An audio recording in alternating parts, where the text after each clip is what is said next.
Dunia semakin ramai dan padat. Tuntutan peradaban sudah semakin marak. Kita harus mengikuti tren. Jika tidak, kita bukan bagian dari mereka. Mengikuti tren juga bukan persoalan yang mudah. Tren silih berganti seiring waktu. Tidak ada yang menanti. Bahkan mungkin setiap minggu dapat ditemukan satu atau dua tren baru yang wajib diikuti. Gaya hidup, bahan pembicaraan, makanan, bahkan sampai guyonan, semuanya dinamis praktis, diikuti wajib hukumnya. Bukankah kita semua sudah lelah? Aksi sama dengan minus reaksi. Gaya hidup yang glamor dan penuh dengan konsumerisme ini menimbulkan banyak perlawanan. Beberapa perlawanannya adalah timbulnya gaya hidup baru yang dinamakan dengan minimalism, frugal living, dan juga essentialism. Tentu ketiganya punya pasar dan ciri khasnya masing-masing. Namun, jika kita menelaah lebih jauh dan lebih dalam, essentialism, frugal living, dan minimalism mempunyai satu bentuk kesamaan. Ketiganya menggunakan kesadaran sebagai senjata utama. Gaya hidup penuh kesadaran ini kita namakan dengan intentional living. Intentional living hadir sebagai bentuk abstrak dari gaya hidup yang juga tidak konkret.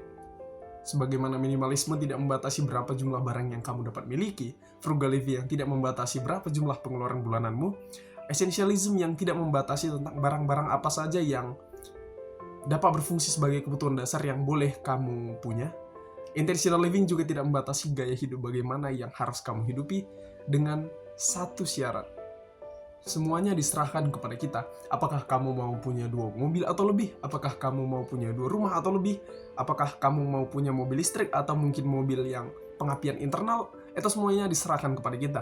Namun, gaya hidup intentional living memberikan satu syarat kepada kita sebagai pengikutnya atau sebagai orang yang mengadaptasikannya dalam hidup, yaitu kita harus hidup dengan penuh kesadaran, mempertimbangkan sebab dan akibat dari pilihan-pilihan yang kita buat.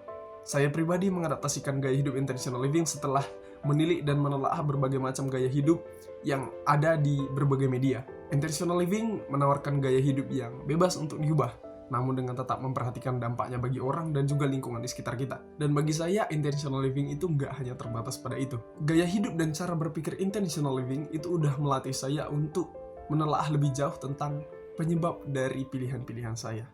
Yap, penyebabnya bukan akibatnya aja. Mungkin saya masih sangat muda dibandingkan dengan banyak dari kita. Jadi saya itu lahir belakangan. Dan gara-gara saya udah lahir belakangan, saya itu udah dari kecil terpapar dengan media-media yang mempromosikan salah satu jenis budaya yang sangat berpengaruh pada gaya hidup yang tren sekarang, yaitu budaya konsumerisme. Semakin didalami, semakin dapat diketahui bahwa pilihan-pilihan yang kita buat, mulai dari cara kita berperilaku sampai barang yang kita beli, itu tidak sederhana. Ada banyak faktor yang menyebabkan pilihan-pilihan tersebut, dan saya memilih untuk menyelidikinya lebih lanjut. Akibat dari pilihan juga sebenarnya sama pentingnya. Beberapa orang meneliti tentang dampak silent to-do list dari barang-barang yang kita miliki di keseharian kita. Beberapa mengamati tentang paradox of choice, dan bahkan beberapa dari mereka yang meneliti paradox of choice ini, mereka memilih untuk meminimalisir pilihan-pilihan yang mereka buat setiap hari guna memperkecil energi yang mereka gunakan pada pilihan-pilihan tersebut. Kalian mungkin bisa cari video-video tentang hal-hal ini karena mungkin saja akan bermanfaat. Akibat dari pilihan-pilihan yang kita buat setiap hari juga sama pentingnya. Kalian mungkin akan terkejut melihat bagaimana produk fast fashion atau mungkin kemasan air mineral yang kita beli pada saat kita lagi jalan-jalan panas terik, itu dapat merusak lingkungan sekitar kita. Bukankah lebih baik jika kita sanggup itu membeli barang dari brand yang transparan, yang mengedepankan kualitas bukan hanya produk, tapi kualitas hidup para pekerjanya? Bukankah fast fashion memiliki berbagai dampak buruk bagi lingkungan dan pekerjanya? Apakah produk ini mendorong budaya konsumerisme? Apakah ini merupakan produk yang ramah lingkungan? Adalah pertanyaan-pertanyaan yang mungkin akan sering kita temui dari orang-orang yang hidup dengan penuh kesadaran. Dan tentu dengan gaya hidup intentional living, bukan berarti kita itu harus beli produk fast fashion atau kita harus menahan dahaga pada saat kita sedang jalan-jalan di luar panas terik. Bukan seperti itu artinya. Seperti yang sudah disebutkan sebelumnya, kita itu wajib menyadari sebab dan akibat dari pilihan yang kita buat. Kita mungkin bisa mengurangi sampah air mineral yang kita buat dengan membawa botol minum dari rumah sebelum kita pergi keluar. Atau mungkin jika kalian sudah terlanjur beli air dalam kemasan, kalian bisa daur ulang atau menggunakan botolnya sebagai pengganti produk yang lain.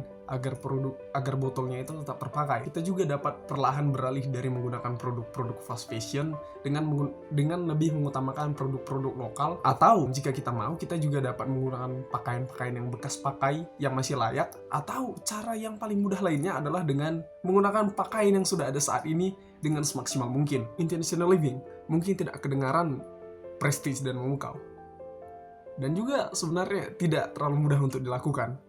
Namun dengan begini, kita bisa mengurangi dampak dari pilihan-pilihan impulsif dan akibat buruk dari pilihan-pilihan yang kita buat. Untukmu, untuk kita, untuk dunia. Saya Tadio, terima kasih.